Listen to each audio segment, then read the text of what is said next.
देशात सर्वप्रथम जय जवान जय किसानचा नारा हा लालबहादूर शास्त्री यांनी दिला होता. व अशा परिस्थितीमध्ये खऱ्या अर्थाने त्या काळामध्ये जवानांना आणि शेतकऱ्यांना किती महत्त्व होतं हे त्या टायमाला सरकारने दाखवून दिलं होतं. मात्र आज आपण पाहत आहोत की आज देशामध्ये बळीराजा आणि सैनिकांचे कशा अतोनात हाल होत आहे. एकीकडे आपण बघतो की शेतकरी हे कर्जाच्या बोजाखाली आज आत्महत्या करतात, दुसरीकडे अग्निवीर सारख्या योजना राबवून आज सरकार या सैनिकांना देखील हातबल करत आहे. आणि अशा परिस्थितीमध्ये एक आपल्या खानदेशातला जवान चंदूभाऊ चव्हाण हे ज्या प्रकारे पाकिस्तानमध्ये जाऊन परत मायदेशी वापस आले व त्यानंतर त्यांच्यावर कशा प्रकारे ज्या अतोनात त्यांचे संघर्षमय त्यांचा काळ गेला, या काळामध्ये त्यांचे व्यक्तिगत आयुष्य व त्यांच्या फॅमिलीने कसे दिवस काढले असतील याचा आपण विचार करू शकता. व त्याच आपण आता चंदू चव्हाण यांची बात करूया. तर चंदू भाऊ, या आपल्यावर ज्या प्रकारे तुम्ही पाकिस्तानमध्ये गेलेत आणि त्यानंतर तुम्ही मायदेशी वापस आल्यानंतर तुमच्यावर ज्या प्रकारे भारतीय सरकारने व तुमच्याच खात्याच्या लोकांनी तुमच्यावर जो देशद्रोहाचा गुन्हा दाखल केला, याविषयी तुम्हाला काय काय म्हणत? हा, तो देशद्रोहाचा गुन्हा दाखल. आता तर मग मी बी त्या सीमा हैदरच्या याच्यावर गुन्हा दाखल करायला निघायला पाहिजे होतं की तिचे मुलं मोठे झाल्यावर प्रश्नचिन्ह भारतासमोर उपस्थित करतील की माझे ती 4 मुलं जी पाकिस्तानहून आले ते प्रश्नचिन्ह काय करतील. जेव्हा ते बोलायला लागतील, समजायला लागतील, तेव्हा ते विचारतील की माझे पप्पा कुठे आहे.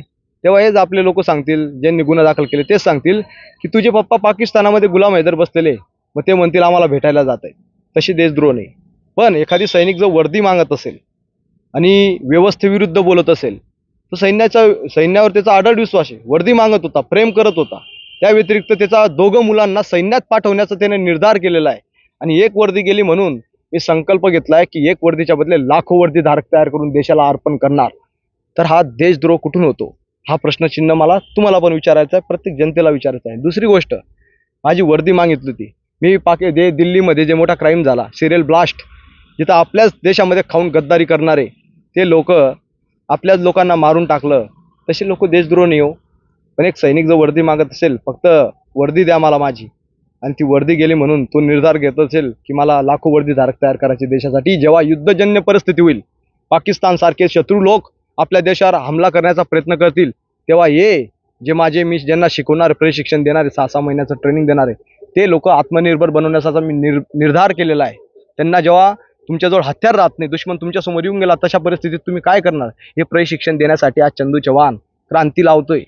आणि म्हणून मी जेव्हा अन्यायाविरुद्ध, व्यवस्थेविरुद्ध प्रश्नचिन्ह उपस्थित केला, म्हणून हा खटला झाला. तो बी कशा पद्धतीने, यूट्यूबमध्ये माझी व्यथा मी मांडत होतो. मीडिया दाखवत नव्हती, नॅशनल टेलिव्हिजन चॅनल जेव्हा दाखवत नव्हती माझी व्यथा, मी तो उपोषणला बसलो होतो आम्ही. मग आल्यानंतर तो विद्रोह होऊन गेला. विद्रोह म्हणजे बंड घडून आणला याने. मी बंड नाही घडवते, विरुद्ध बोला, नेतृत्व करत होता जवानांचं आणि तो त्यांना भडकवत नाही. अशा पद्धतीने कोर्टाला कोर्टाने जामीन दिलं. नाही तर आम्ही देशद्रोहाला आम्ही तिथंच पडलो असतो बाबा रात्रंदिवस. मग ज्या जवानांना ज्यांना ट्रेनिंग घ्यायची आहे ते आत्मनिर्बंध कसे बनतील. आज तुमच्या समोर इथं दुश्मन येऊन गेला हत्यार घेऊन, जसं कसाब आला होता त्या पद्धतीने जेव्हा असा आला तर त्याला तुम्ही कशा पद्धतीने ट्रीट करणार, ते मी त्यांना प्रशिक्षण देणार आहे. आत्मनिर्भर तर बनेलच. भारतात कुठेही वर्दीधारक, तुला भरती जायचं असेल, सैन्यात जायचं असेल, पोलीस जायचं असेल, कोणतंही वर्दी पेनाची असेल, तो जवान 6 महिन्यात एवढं प्रबळ बनवेल त्याला की तो ग्राउंड मारेल, फिजिकल पास होईल आणि त्यानंतरच तो राहील. म्हणून मी 6 महिन्याची त्यांना प्रशिक्षण देणार आहे. इनकेस समजा भविष्यामध्ये आपल्याला परत जर नोकरी रुजू केलं तर आपल्याला काय वाटेल? रुजू केलं तर मला तर गर्वच वाटेल ना. माझी वर्दी मला मिळेल, माझा सम्मानाशिवाय लढतो माणूस. सम्मान से बढ़कर कुछ नहीं होता है. माझा सन्मान, माझी वर्दीवर माझा अढळ विश्वास आहे आणि माझी सैन्यावर अढळ श्रद्धा आहे. माझ्या 2 मुलांना सुद्धा मी सैन्यात पाठवणार आहे. हा संकल्प तर घेतलाच आहे. पण हे बी सांगतो, मी जोपर्यंत इथं भारतामध्ये घेतलेला आहे, मी नवा जन्म, एक थेंब, एक मिनिट माझा हा देशासाठी अर्पण राहणार आहे. कारण की मी थांबणार नाही.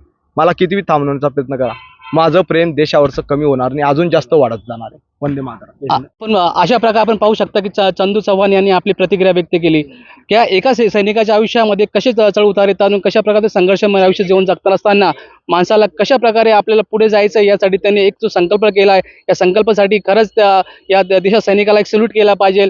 व काळामध्ये येणाऱ्या काळामध्ये नक्कीच आपण यांना एक चांगल्या ठिकाणी आपण पाहू, हेच त्यांना आपण शुभेच्छा देऊ शकतो. मी चंद्र खैनात, जनसामान्याचा आवाज,